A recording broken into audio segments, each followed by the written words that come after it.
So, Nadiya Hussain, it's amazing to meet you. Thank you. Welcome to the pool kitchen.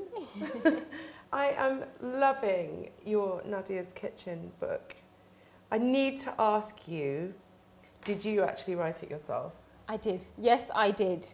It was one of those things when I wrote the book, it was all the recipes. The first thing I did was the recipes, the chapters and the recipes. Yeah. And I thought, well, each of them need an introduction and each chapter needs an introduction. And the chapters were so kind of geared towards the way I cook and the way my family cook and the way we eat that, you know, writing was, for me, it was so easy just to kind of express how we cook and how we eat and how we live. And I'm hoping that when somebody reads that, they get that sense of the family. Do you actually bake every day? I do bake every single day. There's always something happening. I mean, it's not just for kind of now, I do a lot of it for work and books and recipes and the column and stuff, but I do bake every day. It's like I get itchy fingers if I'm not in the kitchen. As soon as I finish my cooking, I'll be like, what can I bake? And so, yeah, there's always something. And how come everyone in your family isn't as fat as a butterball?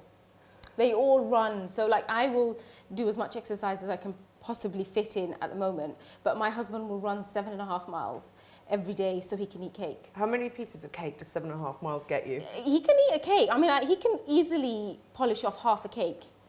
Yeah. That's impressive. That's pretty impressive. I have to ask you actually, what's your take on the clean eating brigade?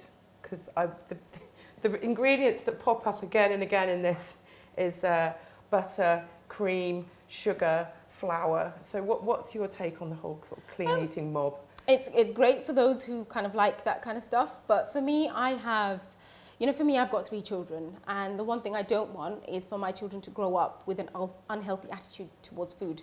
I think to be able to cook and eat normally and have that attitude that you don't have to eat everything in big portions and they exercise, that's what's important for me. As long as they can eat whatever they want, but know that there's a balance and know that they can exercise at the same time, that's what's important to me. So I won't be juicing anytime soon. Can you remember the first kind of baked good that you made and brought home Scones. as a kid? Scones. They still do that. My nephew, who is 12, who's in year 8, he came home with scones, and that's a classic. I mean, it's you can tell that's kind of lasted, and it's kind of the test of time. You know, I did scones 16 years ago in school, and he's doing it now. What do you see in the future? Is it a sort of a baking range and more books, a TV show, or what do you see in the future? I think after doing Bake Off, I didn't imagine that I'd do any of this. So the book was, I'd never expected to do a book or any of that. So to actually physically have that here with me and that I've done that and that's my hard work, you know, I never imagined I'd do it. There was no expectation.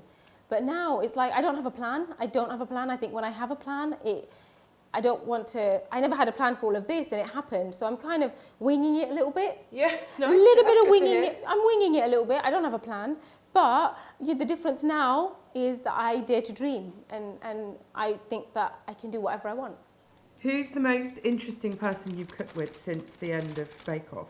Of course, the Queen. She, so I did her 90th birthday cake, which was, I didn't realise, I mean, you hear the word, oh, you bake a cake for the Queen, and I remember thinking it was a sick joke, thinking this isn't right. Yeah. And I was in the midst of doing other things, and then it only dawned on me when I was stood there with a cake in front of the Queen, and I was completely starstruck.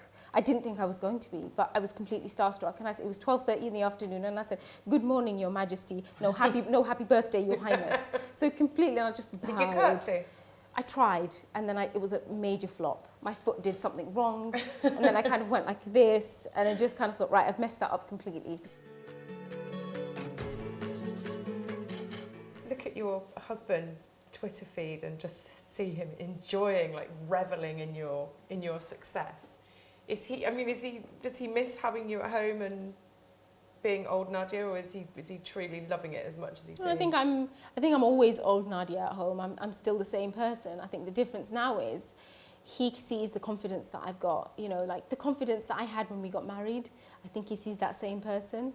Like when we first got married, I was this confident, worked 2 jobs, you know, bought a house, you know, I was confident. And then as soon as I had my kids, it was like I did this whole lioness thing where protect, you know, you have a child and your whole world is about protecting them.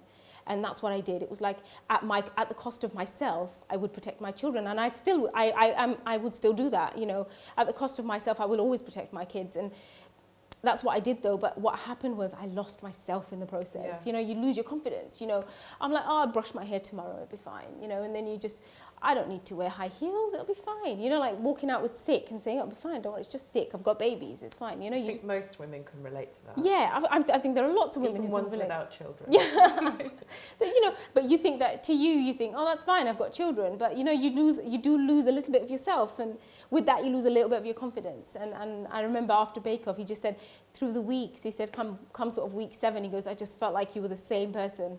So he got you on British Bake Off to get back old Nadiya, the kind of the confident, bubbly girl he married. Yeah. Well, so that's what you were like when you married? Yeah. And he said, wouldn't you love the kids to meet the you before you had them? Yeah. Oh. That's what he always says. He says, wouldn't you love the kids to meet the you before you had them? Because sometimes I was so stressed about getting everything perfect with them that I was winding myself up and then just kind of exploding. So it was just, you know, he was like, they would love to meet the you before you had them. And so you're saying you were kind of channeling all your emotional and mental energy into being a perfect mum. Yeah. And at the cost of not being you. Yeah. Yeah.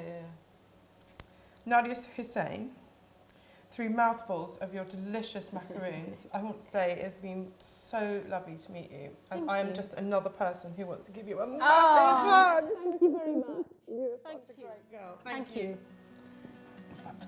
Back to the macarons.